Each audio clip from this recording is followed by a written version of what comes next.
भगवान को भगवान हमने पहले प्रसाद ले फिर अपने बातें खा जाए बुलाया हमने बुलाया मोहन ने वाली बुलाया मोहन ने पकाए बनाई ओ कहाँ बात देख लो यही है मेरा भाई सही हो जाऊ मेरा भाई अरे यार यही है मेरा भाई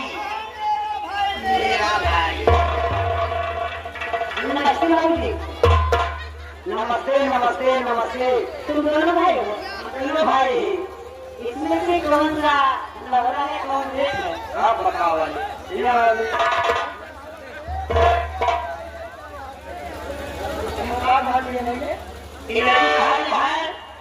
भाई हाँ केला लहुरा केला देख हमें से बड़ा है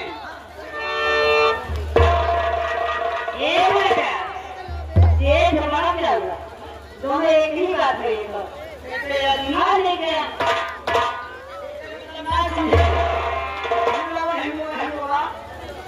हम भाई हैं 9 बज के के 60 मिनट में इहा पूरा करेंगे 10 बजे।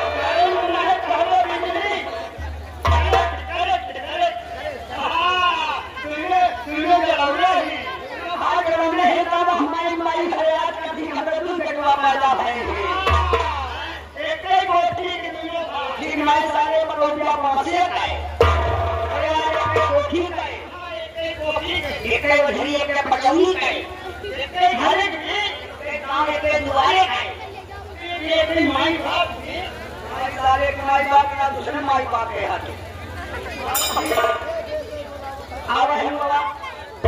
भाई बाबा घूमे जाए भाई भाई परेशान करे हाँ हाँ भाई से आई हाँ बढ़िया बढ़िया बैंक से खाई उससे बढ़िया बढ़िया ऐसा ऐसा प्रोग्राम दिया ऐसा हमारा झटका जितना जनी आया हाँ जितना जनी आया हाँ रात बच्चा वहां ही लगता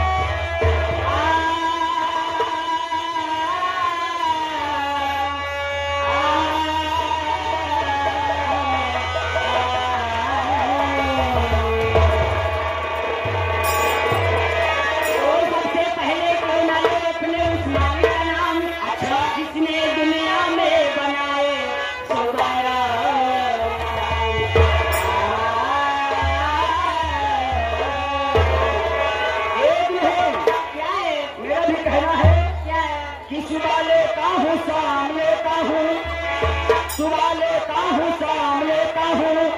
खिड़की खुले आम लेता हूँ सब्जी में आए तब ले लेता हूँ क्या बुरा करता हूँ जो भगवान का नाम विश्वास न हो विश्वास न हो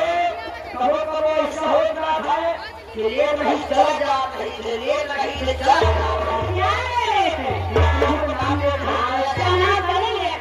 भगवान मेरा पार कहा मालिक